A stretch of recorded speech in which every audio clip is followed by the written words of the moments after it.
Welcome to 7:30. Later in the show, our semi-resident satirist Mark Humphries is in the Navy. But first to the looming and tight race in the New South Wales state election.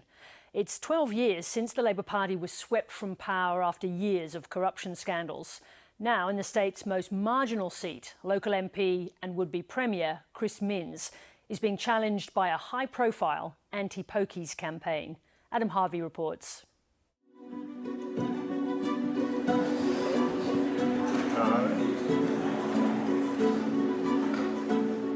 In a southern Sydney church, the local rector begins a political forum with a call for calm.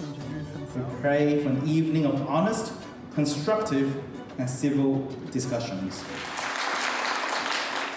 This rare gathering of Coggara's candidates in next week's New South Wales election includes the sitting member, ALP leader Chris Minns, who defends the thinnest margin in the state, fewer than 100 votes. The prayer for peace is apt because of the depth of feeling about one key issue: pokies.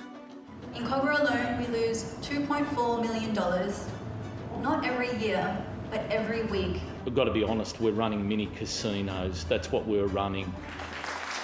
Former Clubs New South Wales insider Troy Stoltz is now an independent anti-pokies candidate in Coggara, determined to strip votes from the ALP leader. I feel for Chris. I think Chris is a decent person and I support the Labor values, but on this very issue I think Labor's gone missing and Chris as well. Last month, New South Wales Premier Dominic Perrottet promised to make all poker machines cashless by 2029. Today, we fix money laundering, we fix problem gambling, and we support pubs and clubs across New South Wales. The powerful pubs and clubs lobby hates the idea. Chris Minns' plan is more limited. We will do a trial of 500 machines across New South Wales, and if the technology proves that it works, we'll implement it. A trial of 500 machines out of 90,000. Well, what struck me about this event tonight is that the majority of people in the audience and 3 of the 4 candidates are strongly committed to effective poker machine reform. And I thought Chris Minns stood out as the outlier. The would-be Premier is gambling that pokey reform won't sway many votes. He won't mirror the coalition strategy because he says it might not work. I don't want to be in a position where we're implementing technology that's only tried and in operation in one jurisdiction in the entire world, and that's in Norway, where despite the best intentions about reform, it in fact makes a bad situation worse. Is part of this about trying to avoid a powerful campaign against the Labor Party from the clubs lobby?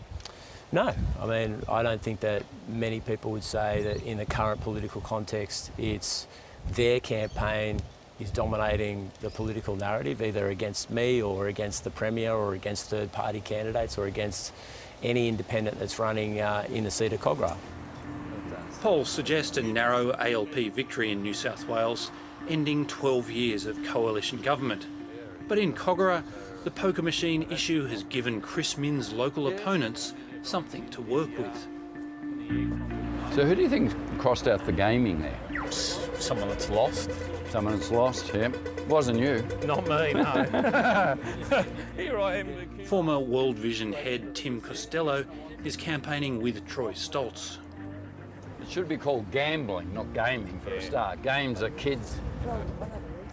Labor are in terrible agony over this. I have Labor people ringing me. Labor donors offering money for any Labor MP. That will support the cashless card.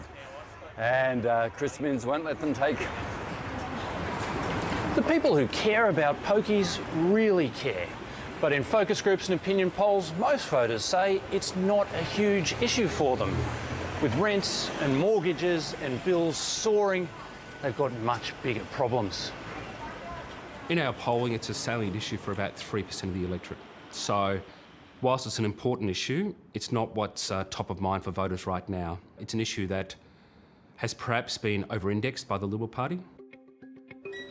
Tony Barry is a former Liberal Party strategist who's been analysing the New South Wales electorate.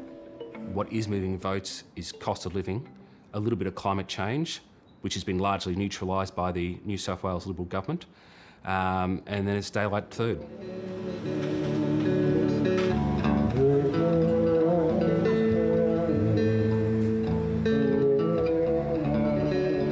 It's a big hit on Saturdays. The local Liberal candidate is on the hustings today with the state's treasurer. Craig Jones here with us, and he's a great fellow. We've got to get beside him. The Liberal Party really do a lot for us. Beautiful. Awesome. Thanks, Johnny. I'll get one of those. Their message isn't about pokies. It's on economic management, sprinkled with reminders about the government's cash handouts. There's all of these vouchers. Do you get some of the vouchers? There's 70 vouchers there. Yes, we do. Yeah. Some of them for small business. Yes, we do. I say to our supporters, at 35 votes, you only need to turn one at a time to make a big difference to this outcome. But Craig Chung is battling a perception the coalition has been in too long. I've heard a couple of people say to me, oh, look, 12 years is long enough and maybe it's time. But if you had a teacher for your child and they did a great job for 10 years, would you say, I'm going to get rid of them? No, you'd want to keep them because they've got a great record of delivering. Across the political fence, Chris Minns must overcome some negative perceptions too. The last time Labor was in power, its government included Eddie Obeid and Ian McDonald, who were subsequently jailed for corruption.